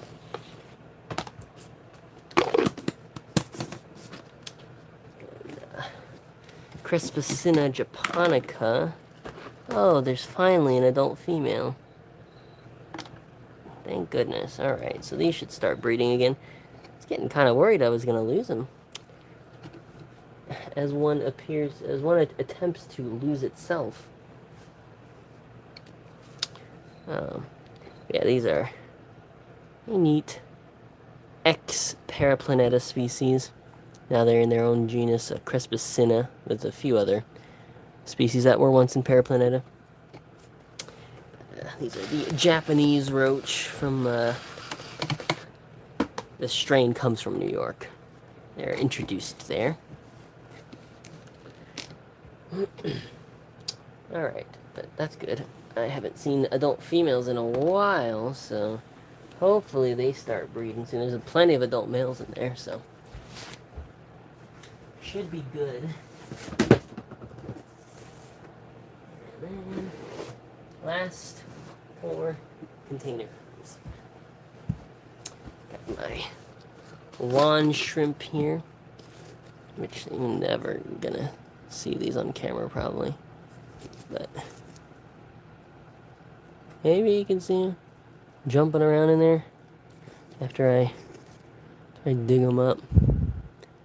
This camera, it's never gonna focus on them, but terrestrial amphipods, pretty cool.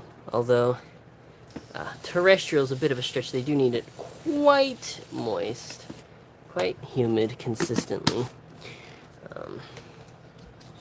But I mean, they are on land, so it counts. Or Nocticola Vegas. These ones are from University Park, Florida. And then the last 2 things. Paralabella curvicata, micro earwig species.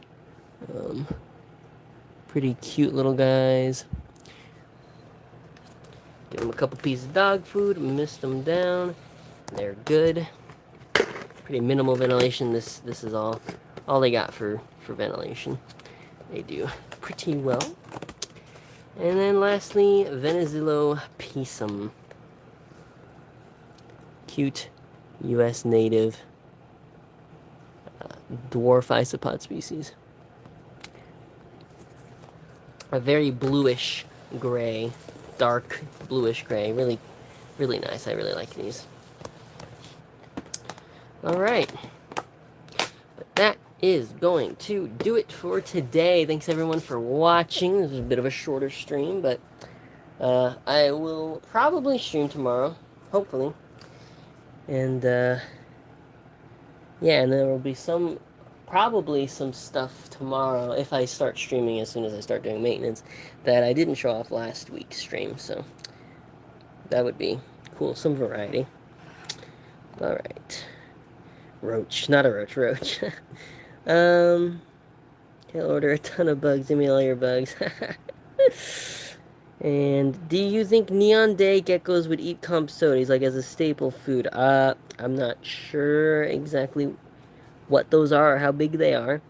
But if they're a relatively small gecko species, I mean, they should probably enjoy the compsodes. I know some people have been feeding their dart frogs compsodes regularly with good success.